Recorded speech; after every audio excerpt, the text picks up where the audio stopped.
Thank you for participating in today's meeting. If attending in person, please do not connect to Zoom or teleconference while in the room, and please silence all devices. If translation is provided, click on the globe at the bottom of your screen to select either English or Spanish. Public comment will be taken after each item. If you're in the auditorium and wish to comment, please use the iPads located in the lobby or complete a blue speaker card as available. If you need assistance, please find a South Coast AQMD employee. Speakers may be limited to a total of 3 minutes or less for all agenda items. Times may be shortened to ensure all speakers can be heard. A countdown timer will be displayed on the screen for each public comment. More time will be allotted for Spanish translation that is not simultaneous. For questions or issues on making a public comment, please call the public advisor at 909-396-3247. That's 909-396-3247. Please adhere to the speaker time limit and treat others with courtesy, civility, and respect. Failure to do so can result in your mic being muted or you being removed from the meeting. Be aware that this meeting is being recorded. By participating, you authorize recording of audio and visual content presented during the live event and consent to subsequent use of the recording in the public domain by South Coast AQMD. All right, great. Good morning, everyone. Welcome to your board assistance briefing. My name is Mike Krause. I'm an assistant deputy executive officer in our planning and rules division. I believe you know, but we also have people I'm sure that are coming in online as well. I know you're missing Dr. Reese. She's off in Tahoe. No, she's not skiing. No, she's not hiking. She's actually working. There's like some kind of conference up there that she's at. So she's on her flight right now. And it was like, girl, you're not going to make it. Okay, so here you're stuck with me once again. Okay, the agenda packages are, I'm sure you guys probably all have them as this points, which is great. Okay, so we'll start off then. We'll just jump right into our first agenda item, which is reviewing next week's June board meeting. I'm sure you probably have copies here of the board agenda, and I hope I get this right. Okay, as always, we start off with the public hearings. So first off, we can jump to the back on the page 10, public hearing item number 28. Heather, you want to give us a quick overview of the rule 11-11-11-21 proposed amendments? Of course, be happy to. So rules 11-11-11-21 are existing rules that regulate NOx emissions for gas and water heating appliances. The proposed amendments will establish manufacturer target for the sale of NOx emitting and zero NOx space and water heating appliances. Those limits change over time. We have a 10-year glide path where the targets will increase for selling those zero NOx emitting units. There are mitigation fees associated with the sale of NOx emitting units. Manufacturers can sell above the target, but they will have a higher mitigation fee. And those fees will be used to fund our Go Zero incentive program, which will be launching shortly, to provide rebates for the purchase of zero emission appliances, specifically space and water heating appliances. There are other changes to the rule as well, some changes to our mobile home furnaces, as well as some, reporting and labeling requirements for these new manufacturer option. So with that, I'll take any questions. Great. Andrew. Thanks. Where do I begin? There's a lot going on in these rules, yes. So one letter mentioned that CARB withdrew their zero emission from The Bay Area. What's going on with Bay Area? Right. So the Bay Area did withdraw their rule from the SIP, and according to what we had heard from the Bay Area, that they're potentially considering some amendments to those rules. They are looking at what we're doing as well. Maybe that's part of the consideration. But one thing I like to keep in mind is that the Bay Area is in attainment, right? So they don't need to submit into the SIP. They don't need to get SIP credits because they are already in attainment. We are not. So we're in a different situation, right? Are they maintaining the rule, or does it not qualify for the SIP? Process-wise, when the rules get passed, this is true for us as well in our region, like when we pass toxics rules, for example, right? Those rules, we implement those locally, but we do not submit them into the SIP. They're not criteria rules. We do the same with our monitoring rules, like 1180, 1180.1, right? Our board passes those. We're able to implement those locals, and we do not submit them into the SIP. So the same would be true for the Bay Area. But again, for us, we're an extreme non-attainment. We do have obligations to get reductions. Philosophical question on that issue for the Bay Area. I noticed also that they only had 4 days in the last 2 years each where they exceeded 0.07 and probably were still in compliance. Assuming that they are in compliance with all these rules, do they have the authority to pass a rule like this when it doesn't involve air quality issues? Such as, Well, I mean, I- really, it's under their purview and authority of their board to pass what they want, and implement as such. What are the issues? I mean, Well, maybe we should talk to them about quality, it. if they're meeting a standard, why would they even consider going after a rule if they met all To the? go above and beyond. Yeah, I mean, they have, as you probably already know, they also have a high interest in climate change and greenhouse gas reductions. These types of rules will benefit in that regard as well. So a little different than ours, our objective. Of course, Timmer last year mentioned that California is responsible for less than 1% of all the global warming gases. So I encourage everybody to focus on our rule 1121 that's Okay. going forward on next Okay. Friday. Then I do have a question on our rule. Okay. Did the folks working on the rule do any type of little modeling to see how much money they would be raising and say in the first 15 years for the water heater and 24 for the stationary source?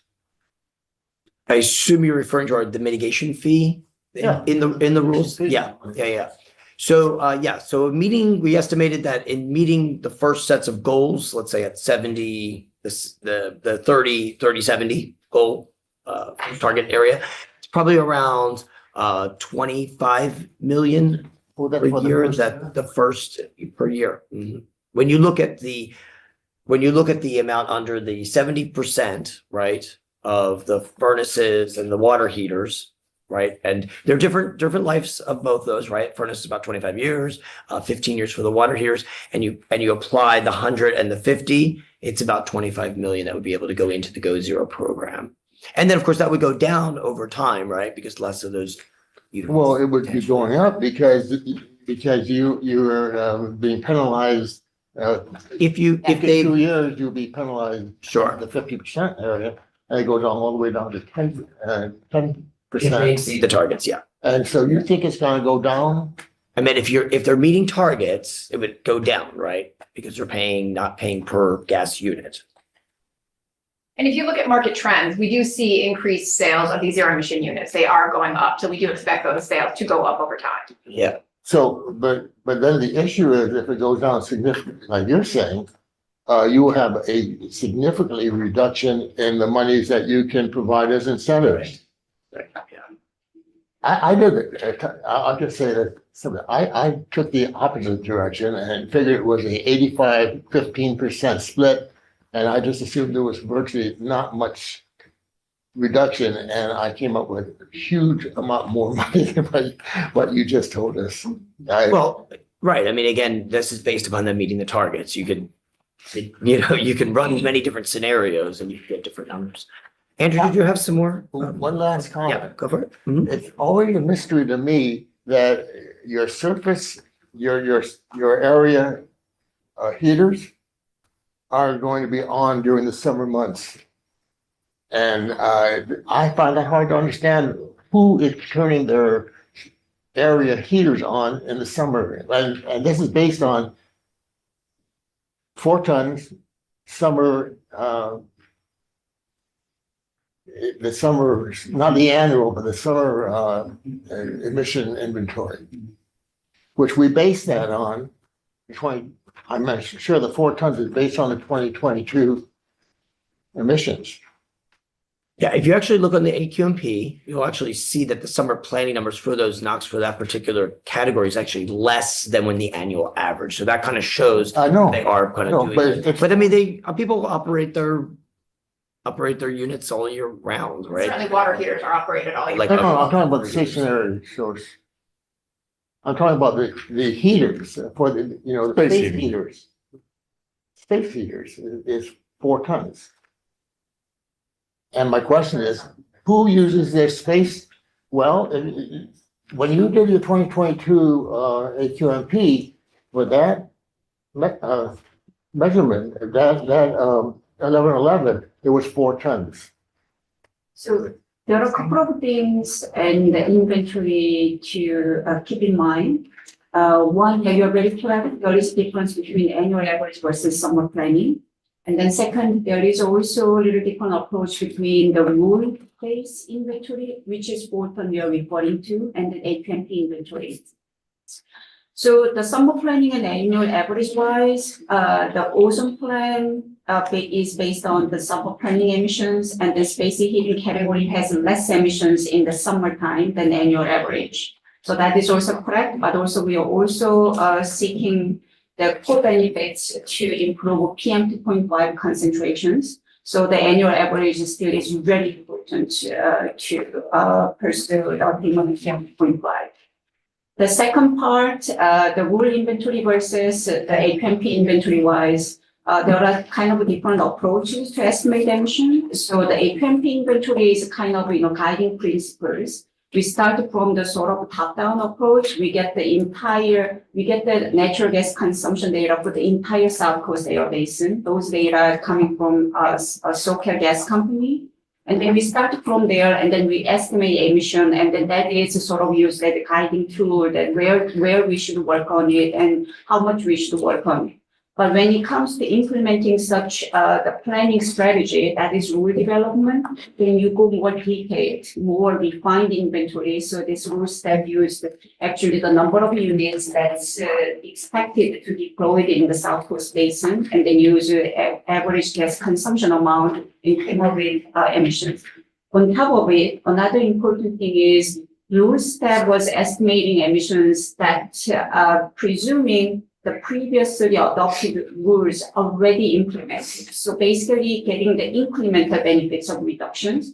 So they saying already all the in the equipment out there, meaning that the September 2023 amended version, which requires 14 nanogram per joule, but the AQMP could not do it. We were using 2018 as a base year. We have to presume it is a certain mix of 40 nanogram per joule and 15 nanogram per joule. So AQMP presumes much larger emission. But then rule is really targeting the incremental reduction. That's why it needs a smaller. However, still the reality out there, the emissions are bigger than 4 tons. Great. Thank you, Dr. Lee. Appreciate that. Andrew, did you have some more? A quick random question. Sure. I still use 350 tons for inventory. Is that still a good number to use? Because I know it theoretically comes down. Just for ballpark. But again, that is targeting incremental benefit, meaning that it is still reflecting the rule requirement of the September 2023 amendment version. So the reality is actually more than 3.5 tons. The reality out. Oh, no, I meant our overall inventory Yeah. is Yeah. 350 a day. Oh, Is- yeah. that was- That's still 2018. generally an okay number to use? Yes. Yeah. Okay. And our jurisdiction some. is, For stationary area, it's 60 tons. okay, Stationary area. okay, I just want to make sure. And then you have to add on the mobile. Yeah. So to dovetail on Ron's, I think the point Ron's trying to make. So if it's 4 tons for the summer usage, which he thinks is high, what's the current inventory? How much is that 4 tons off of? Or do we So he track was summer? only talking about a differential between the summer planning, and I believe actually that 4 is all the NOx emissions, Well, not talking annual specifically is- about is these. 10 or 11 tons. But the question I have is that if you ask people here, and said, well, how many of these people put their area heater on in the summer? I doubt if you would have one person saying that. I mean, so you have to turn the heater on to get NOx emissions. I mean, it just doesn't make sense to me. I use. I don't know. We have doom and gloom right now, and I put mine on the other Well, end. that's why I was asking Yeah. what's the number that 4 tons is coming off of Exactly, right. in the summertime? Do we have a summertime number for NOx emissions in total? Well, yeah, again, that's that whole that's that difference that Zangmi just explained, why there are those slight differences of I those. saw a number for like residential combustion that was like 19 tons a day. Correct. Sound about right for yeah. homes? Okay. Hello, yes. I know there was a request for the language to be included that will be allowing people to have a choice. Correct. So is that included in the new language? It is, right. So as Heather was explaining, so manufacturers will be able to sell both of those units. Actually, the uniqueness about this particular universe is that we are regulating manufacturers that sell both a gas unit and a zero emission unit, giving the consumers throughout this whole program the continual choice. Right, but then we're telling manufacturers that they won't have to pay mitigation fees if they only sell zero NOx emissions. Correct. If the other opposite thing they could do is if they choose, they do not want to pay fees, they don't want to do reporting, they don't want to basically comply with that, they do have the choice of just selling all zeros. So if that were the case, then wouldn't that eliminate people's choice? It wouldn't, it would eliminate if potentially a manufacturer, yes. Yeah. Like if that manufacturer, Ream, decides that they just want to sell all zeros, but that could happen today, right? I mean, they could do that today. They could decide that they're I just going to can't buy sell that. all zero units. They can just, yeah, they can use, And do just- that. But it's. Right, Right. but then the consumers would likely, they go to somebody else who's selling the gas unit if they wanted that gas unit, like Consumers. Carrier or.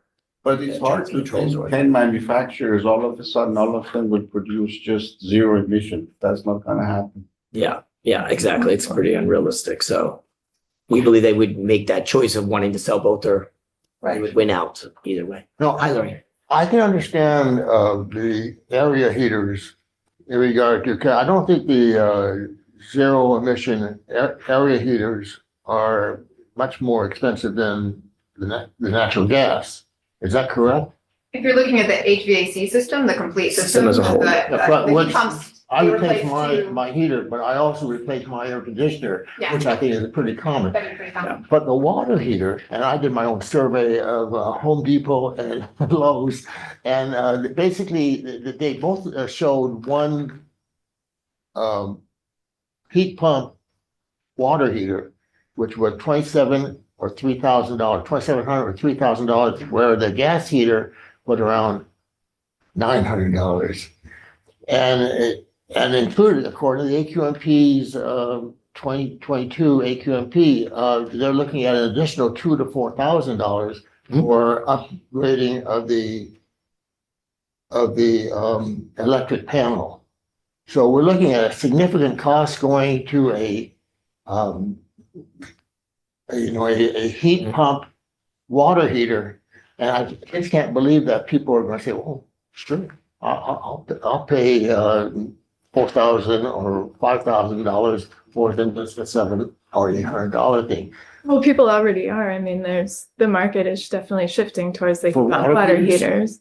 For water heaters? Yeah, I mean, yeah, definitely. They are, and there's a Yeah. lot of incentives out there. Tech Clean California is a statewide program, and they've been giving incentives since 2021. And this last year, we saw like a 300% increase in the amount of water heaters that were being incentivized to be installed. So those incentives can bridge that difference in the cost. And the manufacturers are also coming out with plug-in water heaters that have much less, that the Tech Clean California data shows that there's only 2% of those installations need any sort of panel upgrade. You just plug them in like you would like a new air fryer. Right, a 120 volt. Yeah, which is the same you have in your house. So, and then they don't have to do any upgrades, to their panels. And two manufacturers have those, and you can get those at Home Depot and Lowe's. Sorry, Larry, you were gonna have a question. It's okay, thank Yeah. you. Yeah, so we're hearing about some questions from labor and, on both sides. And so, for folks that, labor that might be supportive of the rule, because there's great jobs involved. We're hearing that folks are interested in working with the folks that we've chosen for Go Zero, the Go Zero program, the contractors. Wondering if there could be some encouragement from staff to have those folks that are doing the outreach to work with labor, like have a table of labor consultants or recommendations to work with responsible contractors or working with labor on training programs. Right. So, what? We have met with them. We have met with them. Yeah. They sound awesome and really they do know what they're doing. We did talk to them about the fact that we are part of the whole Go Zero program. If you remember what the board had passed, part of that element was $1 million for training. Yeah. We definitely want to get them involved, with that. We want anyone really to get involved with it if they, but they definitely sound more qualified to kind of make that jump start in learning that process. But the other thing too was we were also interested in the fact that there's already folks out there that have been either trained, certified, have a lot of qualifications out there, and to kind of help those that are wanting to do these installations to provide that reference to those folks. So we are looking at that as well and providing that information. I think some of the additional things that they would like to do would have to be something that we have to kind of bring back to the board as part of the construct of the program. As we know, we've already got the program right now approved by the board Right. on the conditions and the consultants and all of those sorts of things. But we definitely know we're going to be coming back to the board. We are looking forward to replenish this again as considered a pilot program, and we do want to replenish, the program moving forward. So I think it'd be a good opportunity at that point. So I understand conditions and labor requirements would need to be coming back to the board. Yeah. Just in terms of the softer, encouraging the folks that we've chosen, with the program that's already passed. To, be working with labor and, with, like you said, with the training and also just to, with respect to, if we're creating a list of approved contractors, it'd be great to have input from labor, with respect to that list. Yeah, absolutely. Right. Go ahead, Mike. All on the screen. See your hand raised? Yeah, thank you. I just had a quick question about the cost analysis.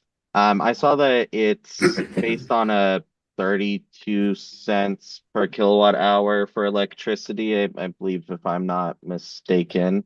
Sorry, 33 cents per kilowatt hour for electricity. Is there any factor in that of where we expect electricity prices to go? I mean, we saw Edison get hit with $82 million, lawsuit settlement. So I'm just curious how we think that will be over the life of 25 years. Well, I do wish we had the crystal ball for that one for sure. But there are published documents by the state agencies that do these sort of long-term plans and things like that and do those projections. And that's the data that we did utilize in our analysis. And that believes it's going to stay flat over 25 years? It shows over time, it actually shows that gas prices are increasing at a higher rate than electricity prices. So that's what the future projections are showing. Okay, and then my last question on that is the 33 cents is based off of people maintaining their what is it called? They're staying within baseline. Was there any additional, uptick thinking that people probably won't stay within their baseline charge or allotment of electricity? I don't know if That's sort of the panel upgrade question, I think. No, it's not a panel it's upgrade. more 'Cause, about usage. Yeah, it's kind of It's a usage speculative for us to question. assume that. Yeah. Yeah, I'm asking because uniquely I live in an all-electric condo, right? And so I'm never within baseline and I'm always paying a penalty for being over baseline, no matter how much I try to conserve. So I'm trying to think out, like, people are going to be used to maybe staying within baseline and then getting hit with that excess fee and for everything above baseline. So I'm just trying to see if any of that was kind of tweaked into the calculation in any way. Yeah, I don't believe we did. I mean, again, that would be a hard thing to speculate. Is somebody like going to be in the future going 10% above or 20? I will say, however, the overarching conclusion, of you look at the socioeconomic impact report, we do look at it two different ways. We sort of looked at it from the perspective that, that the in transitioning and you have more efficient heat pumps, technology, et cetera, over time.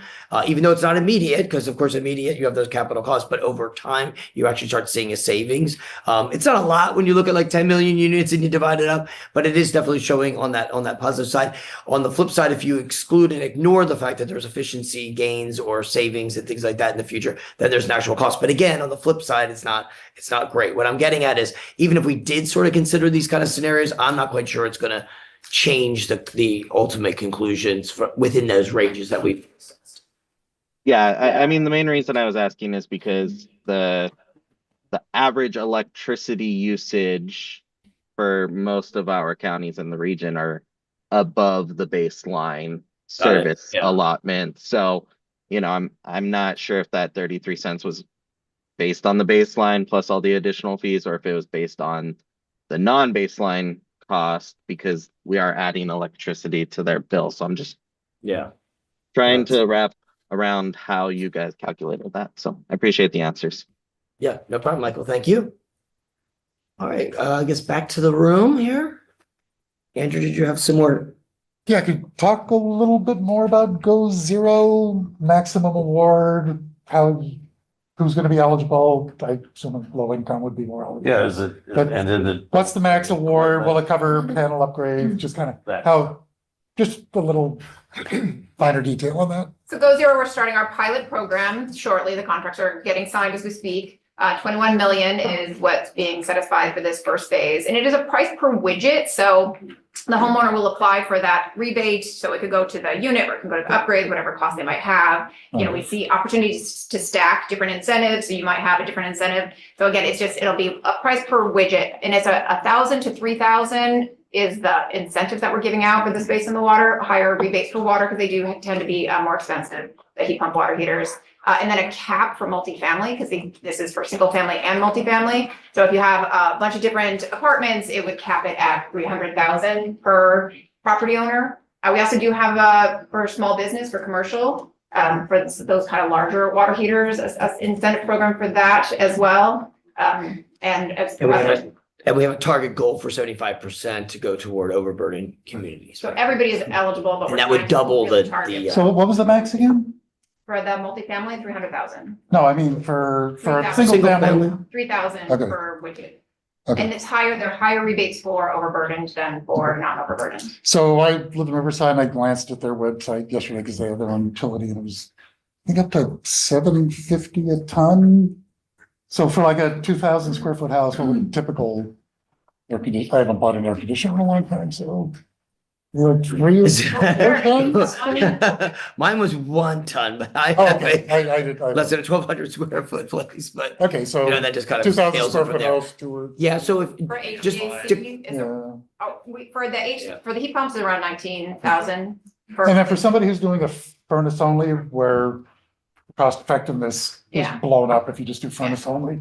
Furnace Is there? Furnace only is around 11,000 to just replace your furnace. So going to a heat pump would have there's like an $8,000 increase. Right. It's a big increase, but you do get cooling as well as heating. Right. But with the option to buy gas, if it is a very high cost to replace, Right. you can. And And we you have, still got that option to do a furnace only. Yeah. And you still buy gas. yeah, and if you look at the second part, we put a lot of information in there for folks about as far as all the other programs are out there, the tech ones and the state ones, et cetera. And we even give an example where you could actually add them up to get up to 9,000. So when you talk about that the differential there at 8, we think that's, if you go after those monies out there, that you can fill that gap. Right. And also to remind folks that when it comes to the furnaces, if you recall the previous program that the board had to try to encourage incentivize folks who they wanted to try out the heat pump technology while we were still at the 14 nanograms per joule. We placed it at 1,500. And within a short period of time, like 2 years or something like that, 2,500 homes in the region took advantage of that and converted to heat pump. So we feel that's a good starting place, if it encouraged.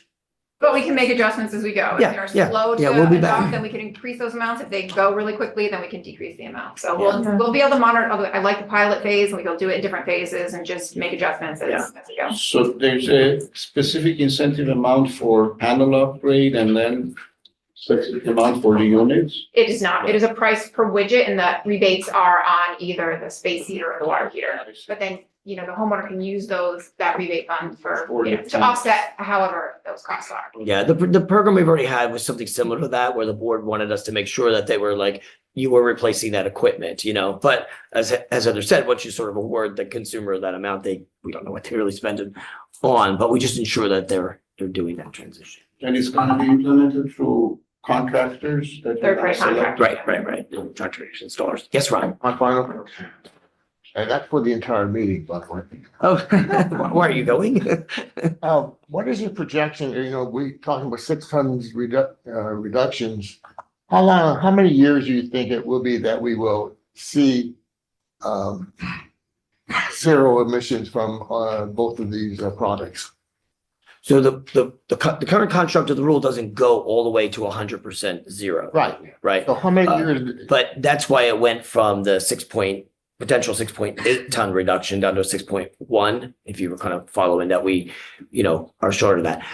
It depends, because it depends on how long it takes, how long people want to make a choice or do whatever. But it could go out as far as 2061. Because remember, these rules apply on replacement, so it's Yes. natural replacement. Natural So it is a replacement. slow, gradual progress towards these lower emissions. So it will take a long time. And it's about 300,000 units a year replaced? 500 if you look at space and water. Okay. Right. In terms of, one way to reduce the number of people who end up getting, have that sort of stranded assets problem if they recently replaced an air conditioner and then, a few years later they replace a furnace.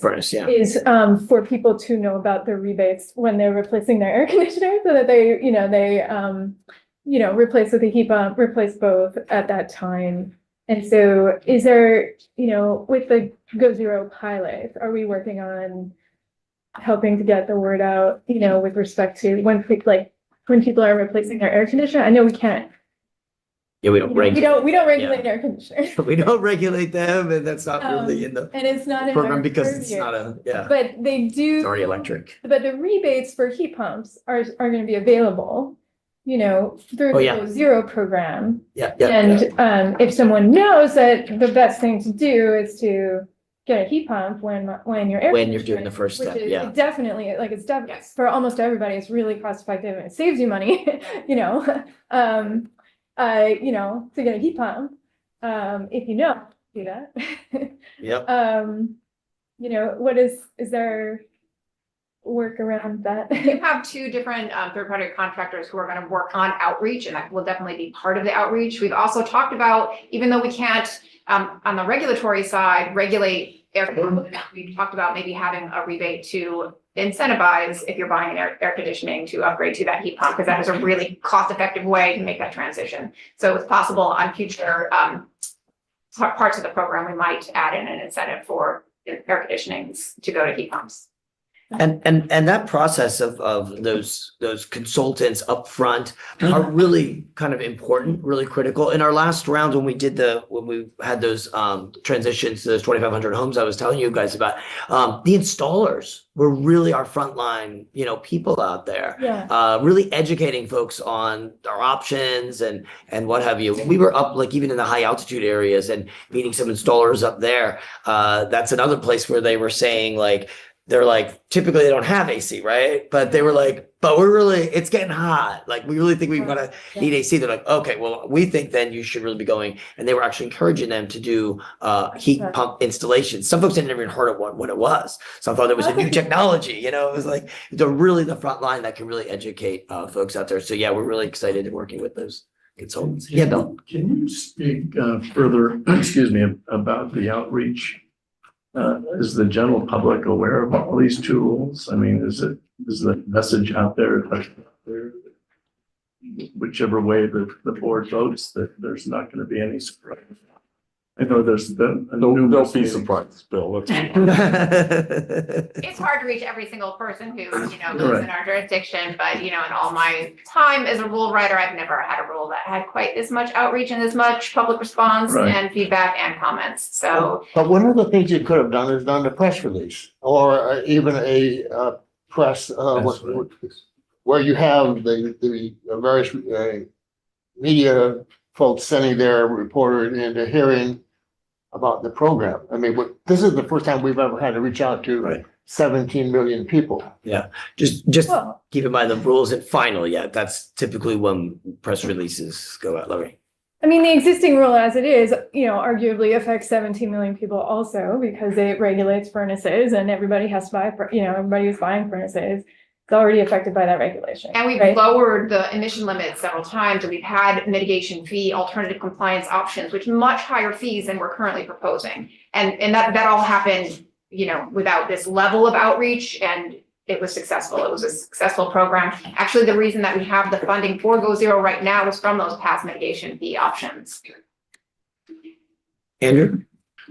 All right, I'm going to skip cost effectiveness. There will be questions about grid reliability. Will there be enough electrons in the future to run our heat pumps, even though it's more efficient and everything? Yeah. I mean, the number you guys had in your report was 18,000 megawatts needed and 18,000 megawatts in the pipeline. So when folks say all electric, we're going to have brownouts, can you respond to that? Yeah, that's a good question. I mean, when you look back, so first off, remember that there's two elements to, right? You have energy planning that takes place in the state level, right? That's your CECs, your CPUCs, et cetera. They put out reports. I knew you guys were going to ask that question, so I looked it up. And so, I know you have footnotes in even their this, latest right? CEC, report, their energy policy report here, they do talk about all the different programs that are going on, and they specifically talk about in their forecast. This is how they forecast for the next 40 years or so, what have you. They list out all these different types of things like data centers or concerns with data centers and forecasting, building electrification with zero emission appliance regulation. So they're not blind to what's happening out here, and they plan these things on the state level. On the more local level, of course, we've already reached out to group, the Edison, the Glendale, Pasadena, even the Imperial Irrigation, which we've discovered actually powers a lot of the Coachella Valley. I mean, all of them have very similar stories. If you give us planning horizons, which this rule, the proposal is doing just that, right? It's providing that 10-year glide path. You give us those planning horizons, and we can prepare ourselves and make sure those are supplies. We even got a comment letter from ESSI specifically says that we should be able to accommodate these impacts, giving the adoption of new equipment and sufficient planning horizons. So, I mean, again, we're not working here in the dark, and so I do think we see that. And with some of those numbers, I agree with you. We looked at some of that. If you look at the CEQA document, actually, it's a whole section on energy. And it's really interesting because it talks about how you mentioned the word pipeline. So they talk about the pipeline in our region, and it gives you a certain gigawatt. We're in gigawatt hours, not mega. We're giga, I know. right? So you do the gigawatt differential. Within the next 15 years, there's about 32,000 gigawatts that are already in the pipeline in meeting this demand coming into 2035. With our rule, we're around that same number as you're noting, about 18 to 30, something around there over time. And we're giving 30 years, almost double that time for that. So we do think they've already proven to be able to handle increasing demands. They have for decades in our region, right? When we all got these, that suddenly got powered up. Everybody got freaked out. Oh my gosh, 40 million of these, whatever. That, everyone's going to need more and more of that. It's ruining our brains, not But the utilities rose to the occasion and, and met that obligation. So I would suggest a 3-sentence answer that Edison's looked at this. There's a lot of electrons in the slide pipeline. in next week's presentation. Okay, there you go. Well, one thing, I do a lot of work with LADWP, and one thing that I think we haven't, didn't get factored into the socioeconomic analysis is LADWP, one of the biggest levers for keeping the rates low, the electricity rates low, is how much building electrification is adopted by the customer base. So it actually will help, they're able to sell more electricity and pay for, clean energy transition that they're working on and things like that. But that is the biggest lever, for the requirements that they're looking at, and their modeling projections in terms of what their rates are going to be in the future. The biggest thing that brings it down is how much customers adopt building electrification. And so they're like hoping, crossing their fingers, gosh, like, oh gosh, I hope people get into these heat pumps, and stuff like that. But in order to be able to keep the rates down. The gas company's not that happy about this. So that was the other thing Yeah. is grid redundancy. There are folks saying we have public safety power shutoffs. I'm gonna freeze if I don't have gas. And it was like, does your gas work without electricity? Unless it's like when I was growing up and Right. you would stand in front of the wall heater. Right. Yeah. The furnaces need electricity to kind of get I mean, do you guys have a response to that question? water. The The water heater is a little different. grid You have a flexible, pilot, Yeah, yeah, grid flexible, that's sure. but, But sadly enough, that exists today, right? Regardless of so. In a power outage, your furnace will not work unless you have a Exactly. very old school, like forced air wall unit, but they all have fans, they all have electrical components, and Right. most Yeah. modern water heaters is the same thing. They also will not work when you don't have power. right, You'll that's, have the water that's in the tank and that might. that's my point. That's kind of Yeah. not their strongest argument. Right.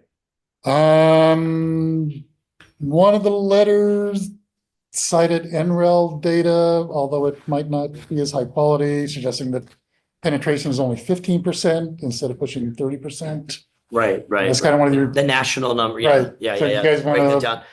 Yeah, and we looked at the same letter as well, and it's interesting because the reference actually, even though they state the NREL there, actually the data that what their footnote goes to the same data place that we went to, the Okay. energy information assessment, and that actually is closer to 20% okay. of that, and then you Because I looked you at can it, actually like, click that link, it'll take you right to the page, and you can see what they're and they're and I was like, I'm water not gonna heater. spend 2 hours trying to figure this out Yeah, and then come yeah. up with like a number that's just wrong. Yeah. And yeah. that 20% is 2020 data, and as we said, that we have seen higher adoption of these water heaters, so it is an older data set.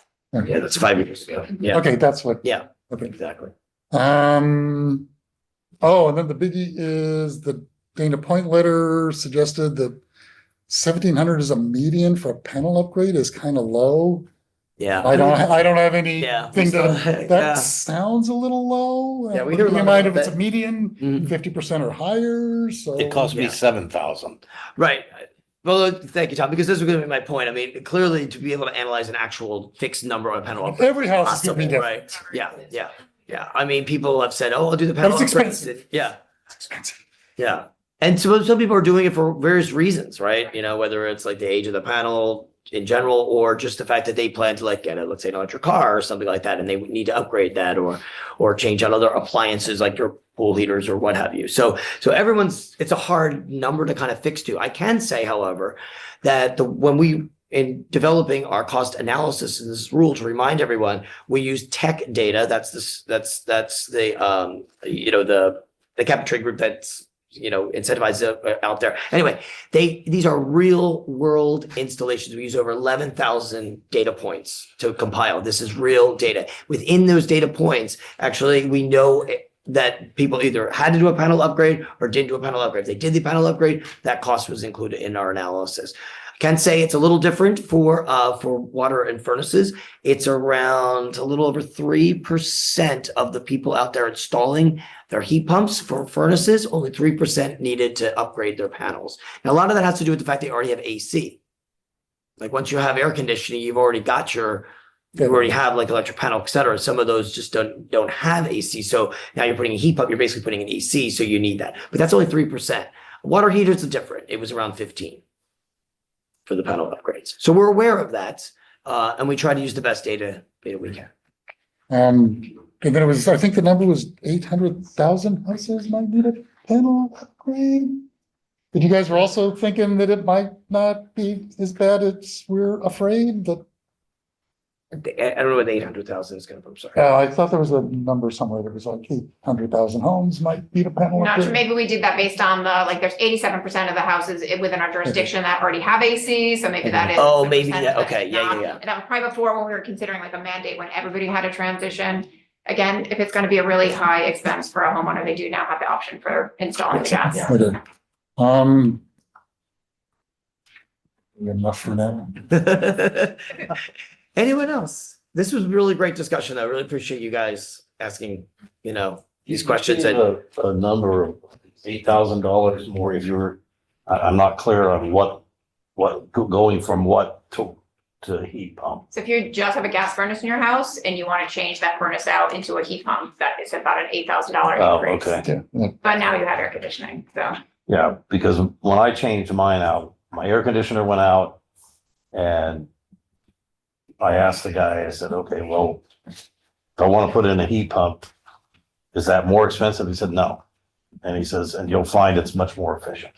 So Like that contractor. I think Okay. all of them are just gonna try to be honest. So just generally, member McCallum mentioned that this is the one rule that's been keeping up at night. And it's probably true for a lot of board members. This is a tough one because it's like, it's 6 tons a day and that's a lot for us. That's 10%. Also, it's 6 tons a day over 35 years when we're at 350 right now. And Right. how many trucks would it take to get to knock off those 6 tons? And people are worried about hurting the people we don't want to hurt, Absolutely. low income. Absolutely. And we don't Schmuck either. We and- never do, and right? I mean, the point of all, and this is why we pivoted so dramatically because of all the reaction, right? And I think that's kind of getting lost in all the noise in a lot of times, right? Where like someone's saying like, I'm still really, worked up or whatever. It's like, but that's why, again, why we changed. You realize why we still get letters now that talk about a natural gas mandate or a natural gas ban. It's not. Talk about a mandate. It's not. Talk about forcing residents to do something. It's not. Talking about residences need to change out their equipment to electric in 2 years. It's not. It never Other people has talking that. about regulating stoves.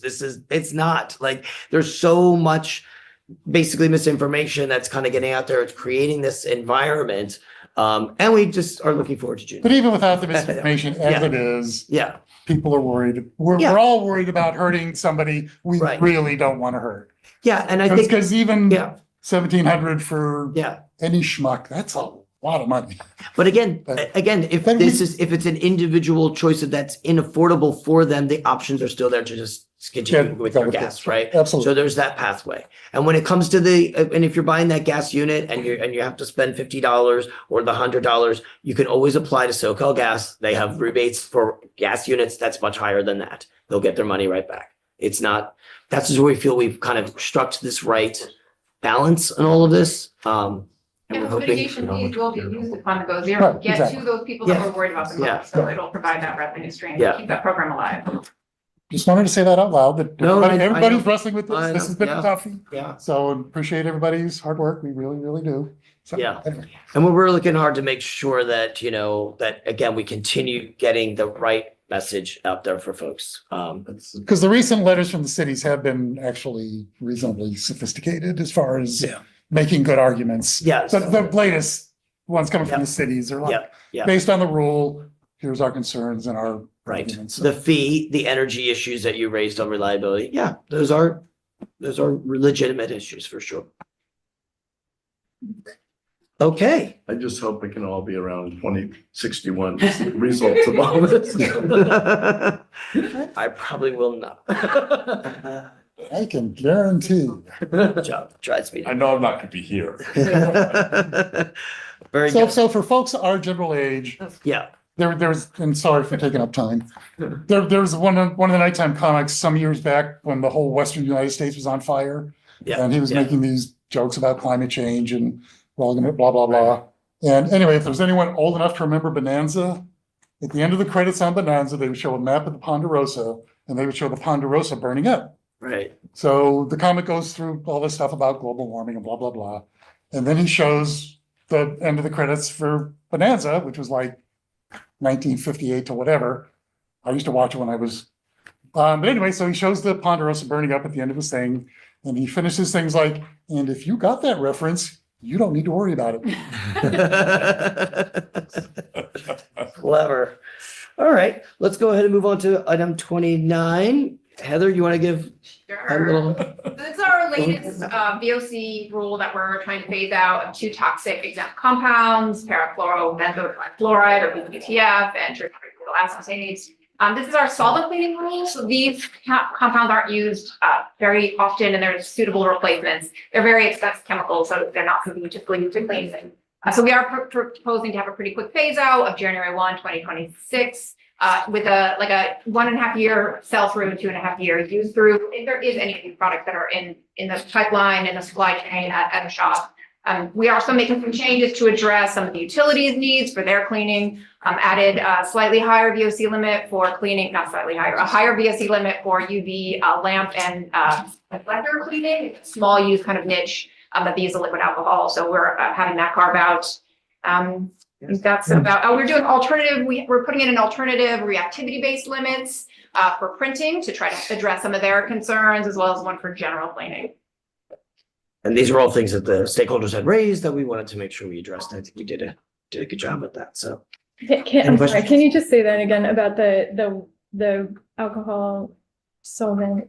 So there was we made some changes for the utilities for certain cleaning. They're like UV lamps that have manufacturer recommendation to use liquid alcohol cleaning. Currently, the utilities are using a aerosolized base. We're allowing the use of this liquid cleaning and establishing an MIR to keep them to the reactivity of what they're currently using. So we don't see that's not an increase. But in addition, like in the printing world, there's a lot of UV printing, and they ask for kind of a similar allowance when they're cleaning their lamps and cleaning their reflectors. It's, you think of the printing equipment is really the large source of cleaning, but to clean those lamps and reflectors, the manufacturers also recommend using this alcohol-based cleaning. So we did put a higher limit for that kind of smaller usage of just cleaning UV lamps and reflectors. Okay, so but that alcohol cleaner has the TBAC and. No, not at all. That's a separate. They're just alcohols are higher VOC than a typical cleaner under our solvent cleaning rule. Thank you. But they have to have it for SF6 equipment. Yes, I believe that was one of the areas that they're using it for. So that's one of the carve outs that we have. If they use anything else, it voids the warranty. Right. On big expensive switches. Right, and that's the one where they've been using aerosolized, and now we're just given the allowance to use the liquid just to give them that more. That's another option, that they wanted. Okay, great. Thank you, Heather. All right, let's switch back to the beginning. We're going to be setting a rule. This is rule 462. This deals with volatile organic compounds that come from what they call like truck loading. You've seen this in like big tank farms. The trucks rolling up, they're loading and unloading. And we're going to have Mike Morris. Thank you. So our rule 462, as Mike was mentioning, bulk loading, basically that's where the trucks and rail cars go to pick up the fuel before they're going to deliver them to stations. The rule regulates the VOC content, VOC emissions from those types of activities, basically to minimize fugitive emissions. We are planning to amend that rule to include optical gas imaging, which allows it to use a camera to more easily spot leaks. That will help us to find those leaks faster and get them addressed sooner. We have some minor amendments also to increase the efficiency of the control equipment that's used to capture those emissions, as well as some source testing provisions and a couple of other things that facilities have asked for clarification purposes. We're expecting to get about 0.3 tons per day of emission reductions. Cost effectiveness is roughly around $30,000 per ton, and we don't have any issues at this moment. Great. Any questions for Mike? And again, we'll be setting this for August because the board is dark in July. Okay, the next item, this is 2B now. We're going to be submitting a revision in the SIP addressing our contingency measures for the 2015 ozone 8-hour ozone standard. The 2015 standard, by the way, is the 70 ppb one. And we'll go ahead and Dr. Sang-Mi Lee. So this item is contingency measure for 2015 ozone standard. So contingency measure is a specific measure that needs to be implemented if non-attainment area failed to attain the standard by the due date or failed to make progress toward the attainment of the standard. Contingency measure needs to be specified per standard and then per non-attainment area. So this one is specifically for that 70 ppb ozone standard.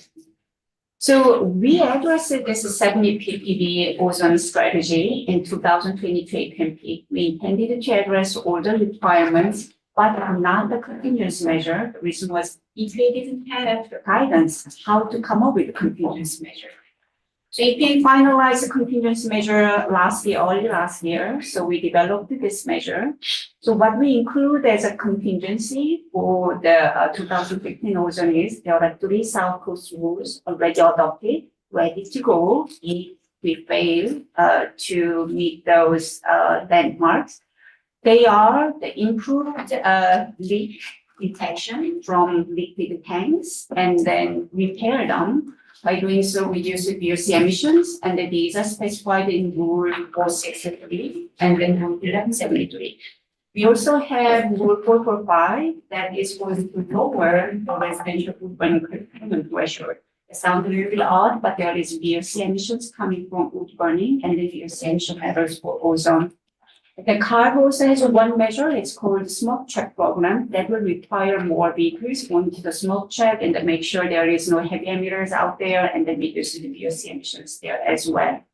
So these 4 are already adopted rules, but then EPA guidance also requires contingency measure to achieve a specific amount of reductions, which is actually huge. It's called 1 year's worth of reductions. For us, if we see any opportunities to reduce emissions, we use them for attainment, like this 1111, 1121, the reductions will be utilized for the attainment.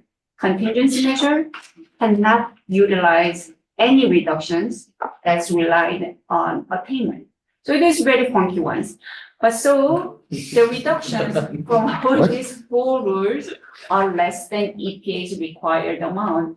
In that case, EPA's guidance allows to substantiate with additional justification that there is no other opportunities to serve as contingency. So we are putting all these findings and then clarifications as a revision, and we plan to bring it to the board adoption in August and submit to EPA for the inclusion in the SIP. Okay, great. Any questions for Sang-Mi on the contingency revision? Okay, we'll move on to continue with the agenda. We're now on page 4. The next 3 items, Dr. Katzenstein can address for us, I believe. 3, 4, and 5. Aaron. Yeah, thank you, Mike. So the first one is to recognize funds for a project that we call SPEED. So this is Strategic Pathways for Extended Electric Drainage. And essentially, it's kind of like a DESI project. Back in 2023, Air Resources Board had around $225 million funding for their Advanced Technology Demonstration Pilot Program, which they now have renamed to SHIFT, but I cannot find what SHIFT stands for, so we'll figure that out. But this project, we've been awarded just over $40 million. They let us know this January that the SPEED project, we partnered with Volvo, along with some other partners. They're going to deploy 100 battery electric trucks at 10 fleets. They'll have new chargers installed to support those 100 trucks. This is not just drainage too for the ports, but also inlet drainage. Other components of this project would be for them, they're going to develop their first megawatt charging Class 8 truck. We're going to demonstrate that truck across 2 megawatt chargers. So there's kind of a long haul component to it. And megawatt charging will allow them to charge for 20 minutes and they get back on the road essentially. There's a battery recycling component to this. There's a first responder for situations where these trucks catch fire, it's hopefully they don't catch fire, but and then also continuation with the technician training for battery electric trucks and also in this case megawatt charger installation. Just one other thing to this board letter, there is a resolution and as part of that, 225 million in awards, we had submitted 5 applications. So we were awarded the SPEED and then also project to electrify the Balboa Island ferries. So the board letter has a resolution. Well, 5 positions. Otherwise, I'll keep. Somewhere there was a 3 megawatt charger? 3, not for trucks yet. Oh, okay, I thought I saw 3 somewhere. Well, 3, there's Good a God. lot EV component to that where they're gonna install 3 megawatt chargers. Oh, okay, 3 one individual megawatt. megawatt chargers, yeah. Still a lot of That's juice. down to, and then we hope some of the Volvo trucks will use that, but we anticipate we'll get data from some other new OEMs coming out like Tesla. Great. This is still all new learning best practices for how to treat the battery and all that Right. stuff. Yeah. Megawatt charging is a whole different ballgame. It just needed power is an issue. All I'm thinking is the biggest turbine out in Palm Springs is 3 megawatts. The wind turbine. Yeah, That's if it's full. yeah, the biggest one, if it's cranking. Okay, I'll move on to number 4, if that's okay. This is to issue an RFP for electric switchers under our investment funding opportunities. So as many of you know, under the climate pollution reduction grant that EPA had open just over a year ago, we received a very large award. Is one of the measures under that award is for battery electric switcher locomotives. So we have around $190 million set aside for these switcher locomotives. We're going to require at least 18 get put in place across the 2 territories, so that we have 2 MSA territories with Folsom, which is Orange County, Los Angeles, and the inland, which is all of San Bernardino, Riverside County. So this includes chargers, installation. We have a phase-in program, not a phase-in, but the technology is so new, a lot of the operators don't want to just take the risk and put a battery electric locomotive on their tracks. So there's a 5-year preliminary period before they have to scrap their existing locomotives if they choose to. And I'll pause there for any questions on that.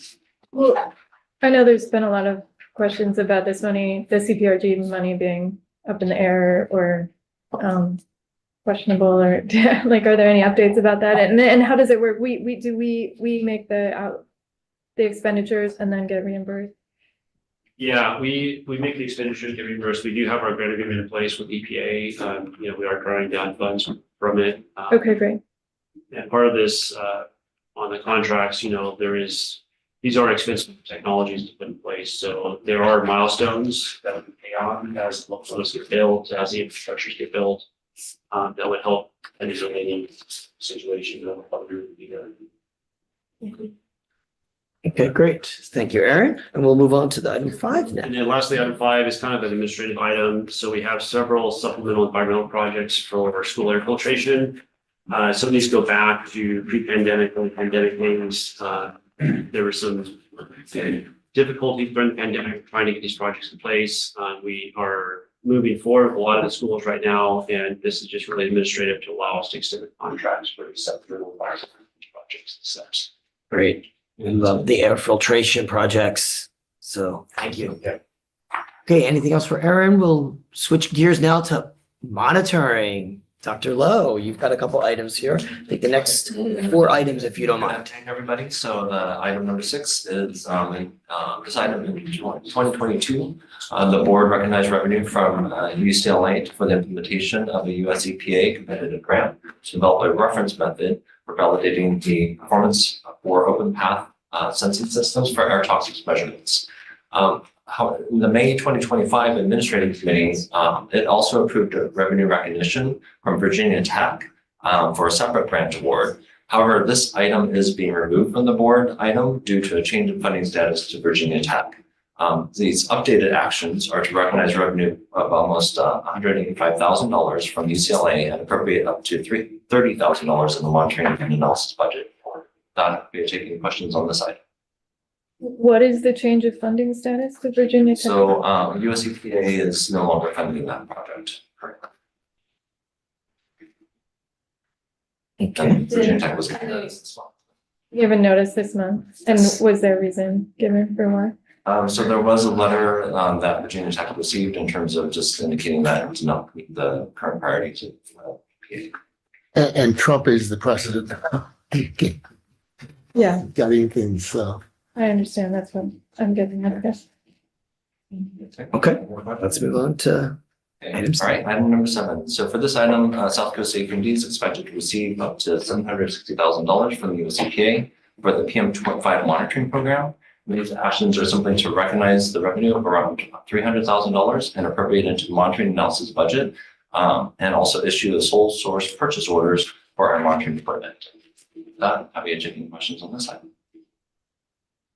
Okay, I don't see any hand raised on that. Item 8. So item 8 is very similar. Southwest AQMD is expected to receive grant funds of up to $270,000 from the for the advanced monitoring program. And this action is to recognize revenue and appropriate up to around $97,000 into the monitoring analysis budget and to issue a sole source purchase order for our monitoring. What's next? NATS is a National Air Toxics Assessment Program, so it's funds two stations to conduct air toxics monitoring, specifically metals and the gaseous air toxics. Great. Thank you. Jason, how about item number 9? Sure. So this one, South Coast AQMD is expected to receive up to around $2.25 million from the US government for the enhanced particulate monitoring program. This action is to recognize $480,000 of that and to appropriate it into the monitoring analysis budget and to transfer $350,000 between major objects to align expenditures for the program. Lastly, this is to issue a solicitation and purchase order for 1 vehicle. That, I'll be taking any questions. Great. Can't wait to see it. All right. Thank you, Dr. Lowe. Appreciate that. Or we're going to move on to item number 10. Susan's not here today. She's in Japan on vacation. Well deserved. But our Chief Financial Officer, Sujata Jain, will give us an overview. So I'll take this item. And this is where we are requesting 2.6 million from the reserves, mainly for overtime above the budgeted item and some for vacancy a little bit below 13%. To close out the year. Okay. Any questions on that? All right. Let's move on to item 11 and Sujata's forward to that as well. All right. For this one, for the remainder of this fiscal year and for fiscal years 25, 26 and 26, 27, this item is to request appropriation for services and supplies and capital needs for the AB 617 program in the amount of $6,210,300. And those items are reflected on tables 1, 2, 3 that are in the attachment of this board letter. Happy to Great. answer questions. Any questions for Sujata on item 11? Okay, let's try a new topic. Security guards. John. Good afternoon, everyone. We currently have a contract for security services with USSI. And it's a 3-year contract that's coming to conclusion at the end of next month. There's a board authorization to do a 2-year extension of the contract, and this item is to use that option and extend it until 2027. Okay. I like our security guards. Okay, we're gonna mixing it up here now. Let's talk about our hearing board members. I believe Faye is with us. Faye, this is for item number 13. Yes. Go ahead, Faye. Hi. So the administrative committee interviewed a number of candidates for the public member and medical member positions on the hearing board, and they're recommending for the full board's consideration to reappoint the incumbents. And the incumbents are Micaiah Lee and Cynthia Verdugo Peralta for the 2 public member positions, and their alternates are Stephen Samaniego and Robert Copeland, and Dr. Jerry Abraham for the medical member, and his alternate, Dr. Sharon Williams. And those are the recommendations. Okay, great. All right, any questions on that item? Then let's move on to MSRC. Cynthia is going to represent the mayor. Go ahead, Cynthia. And good afternoon, everybody. This is kind of a companion item to the speed project that Dr. Katzenstein talked about earlier. As part of that partnership, the MSRC approved allocating $2 million as part of their 2024-27 work program. The MSRC funding would specifically go towards driving down the cost of the trucks, not the long distance demonstration, but the ones that would be operating locally within South Coast AQMD. So I'd be happy to address any questions on that. Great. All right. Good luck with the program, Cynthia. Appreciate that. Okay. So I think we can kind of group up the next agenda items 15 through 20. And we do have folks here that could answer any questions if you have them for those items. So after we get through 1111, the ports rule is due for the fall. Is there a more specific? We're looking at October. October? Yeah. Any other questions? We can't wait. Items 15 through 20. Okay, and then we'll be going through items 21 through 27. We're getting those reports. Any questions on that? I don't really don't have any details on them, but at this point, but. Okay. So that wraps up our agenda for June. Any other comments, at least from the group? Otherwise, we'll open up to public comments. Ron, do we have any public comments? We have to first Harvey Adams. All right, let's bring it on. Harvey, how you doing?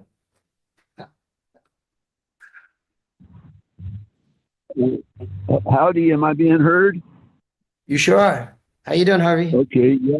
I'm not doing well. And I tagged in on half a dozen things before you called me. You should be able to comment on this as well as public comment. So I think I tagged in on this was 15 through 20, and I haven't heard the presentations yet. So I'm just going to bow out and wait till I hear these presentations. But there are a lot of things that I wanted to comment on. I won't have time for public comment. And anyway, I'm glad you did recognize. FYI, when you go, you're called on, you got to do *9. Okay, you get in the queue. What they don't tell you is that if you press in again to emphasize that you want to be heard, they take you out of the queue. Actually, when it says to speak, it uses the word toggle. Okay, this is a process thing, but I think it's important. It does say toggle and says if you press in and press out, you're in and out. It does not say that to speaking and people get purged that way. Anyway. Got it. I'm going to wait and hear the presentation because we got 15, but I wanted to comment on a bunch of these, and it's important, and thank you. I'll hold back. Sure. Oh, no, go ahead, Harvey. You could comment now on those. What was I commented on a bunch of these others, but I want to get special, time for that. But on this 15 through 20, I have not heard the presentations. I do not know what's on the agenda, and also you said 20 through 27, so those are two groups that I want to hear what's up. Okay. I don't know what's up. Yeah. So actually, Harvey, 15 through 20 are our standard reports that we have on a monthly basis, such as like our rule forecast report or our CEQA lead agency projects, what's going on with legislative public affairs. So those are like sort of standard reports we're doing an individual. Is there anything to do with the SIP and contingency measures and EPA disapproving? Is there anything? Because I want to have notice of that information about it. Is under 1 through 15, 15 through 20? Yeah, no, they're not. That's not in those agenda items.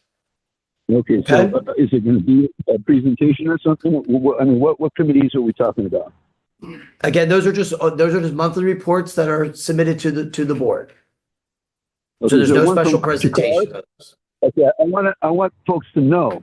Listen to there was a discussion recently by Perez and some other folks that the Earth Justice, which is the Sierra Club, if you don't know, they got $150-200 million. They used to be their legal. So they're lobbying all against you to take away your powers and whatnot. And what's up? Because you have not been producing and protecting the people, and there's different degrees of how that's looked at. So I just wanted you to have a heads up on that. And a discussion of that and incorporating the record from those meetings. All right. This is taken up at the same time where they're talking about classic cars. 7% of the cars are classic. If that's $1 million, that's 700,000. If it's 20 million, that's and then they have like 100 times the emissions. Okay. So anyway, these are all right. All right. Thank you, Harvey. Appreciate it. Okay. Next up. We have Rita. Okay. Rita.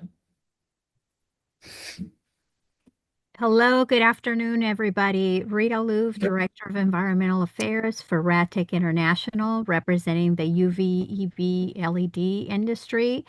And we had an opportunity to meet with staff about Rule 1171, the solvent cleaning rule. We really appreciate staff listening to our concerns related to the cleaning of UV, EV, LED equipment.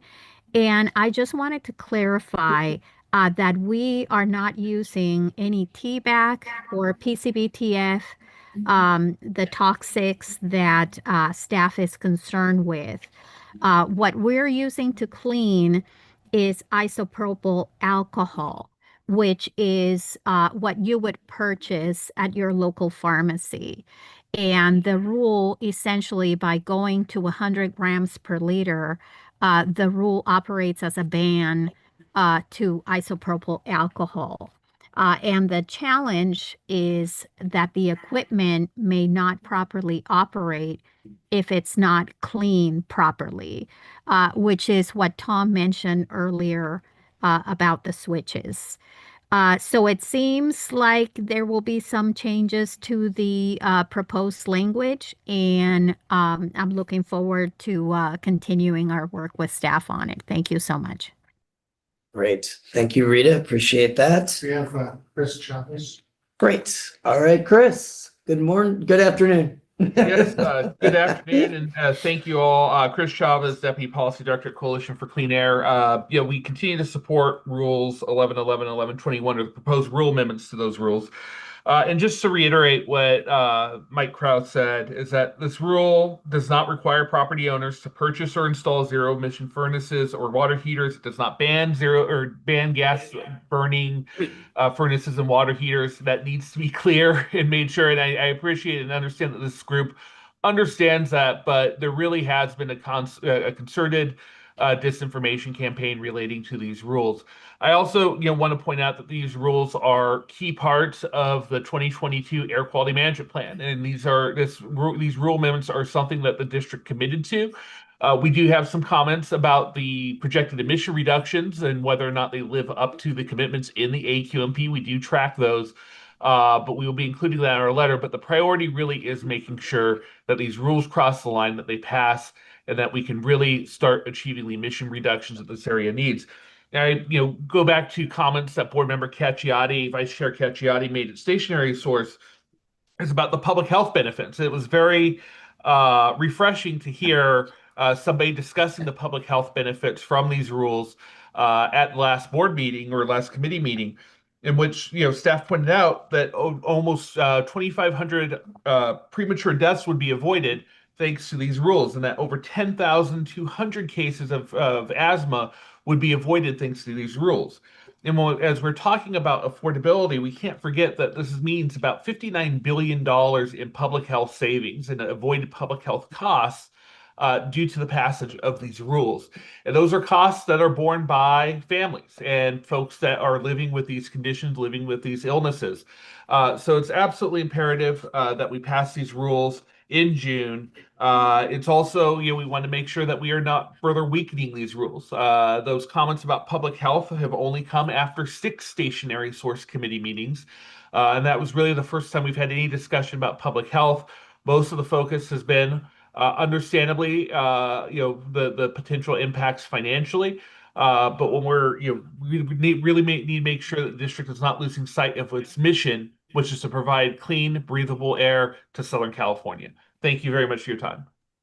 Great. Thank you, Chris. Really appreciate it. Any more public comments, Ron? That's it. Okay, great. Then we'll move on to agenda number 2, other business. Does anybody have something they want to bring up? Yes. So we have what's going on at the federal level. Is there anything we should keep on our radar that's going to affect us down the road, or is everything still kind of up in the air? Where do you begin? Ask that question. Yeah, I mean, I think one important, messaging, of course, obviously you're all reading the same things we're reading, but like, Dr. Reese, did give a really good presentation, I thought, out in the desert, talking about really, how we sort of follow in this agency, the elements of the Clean Air Act, right? And at this point in time, that has not changed, right? So, and that's why you'll continue to see things like we continue working on some revisions. In a couple of months, you're going to hear some amendments that we're doing as a result of what's called the most stringent measures that's under the Clean Air Act. It's a requirement for us as extreme non-attainment if we want to request an extension of trying to comply, things like that. And so all of those are still kind of at play for us. But obviously, all the things that are going on might affect, our ability to reach attainment and will the board be briefed at all on, for example, the vote to, change the waiver for California emission standards, or how that affects us? Yeah, I know. I think it's a good point, Lorraine, for sure. I'll send that back to our folks. Yes. Thank you. Anything else under other business? Okay, now we go back to public comments of things that were not on the agenda. Might be star six. Yeah. Okay, Harvey? This is again, public comments not on the agenda. Go ahead, Harvey. I thought you just, hello, I guess I'm being heard. I thought you just said this is not other business, this is public comment. I wanted to make something under other business. Sure, go ahead. Can Go I? ahead. Or no? Okay, all right. And now also in the public To comment. clarify, this is public comment, so. Yeah, general public comments. I'm kind of being purged by Bay. I tried to bring this up at another committee meeting. Public comment, this is what I said. I'm incorporating an article about BYD from the Financial Times a week or two ago. I said, basically, they're the cat's meow. That's what we're talking about. They've outcompeted Tesla. Well, they were here in the state. We had them. We were negotiating with them. They said they can do 5,000 trucks a year at a Palmdale. We're making 1,500 buses now. You know, this is outrageous. We ran them out. I want to see a study of this and their technology and how we can learn from it and integrate it into our program. Okay, I'll just leave it at that for right now. Okay, now I'll wait and make comments on the public comment. That's new business. That should be done by technology committee, administrative, and mobile source at least. To evaluate that as some kind of joint group to find out. This whole thing about the tariffs with China, so a lot of it is from this. This is the vehicle that's out competing Tesla and stuff, and it's around. All right, enough. Let's learn from our mistakes instead of continuing to repeat them. All right, thank you. Okay, thank you, Harvey. Appreciate that. Okay, anything else from the group? All right. Thank you, guys. We'll go on to adjourn and appreciate it. Have a great rest of your week. Be productive. Thank you, Michael. Betcha. Thank you. Okay. I had a question. Michael, thank you for saving us a meeting.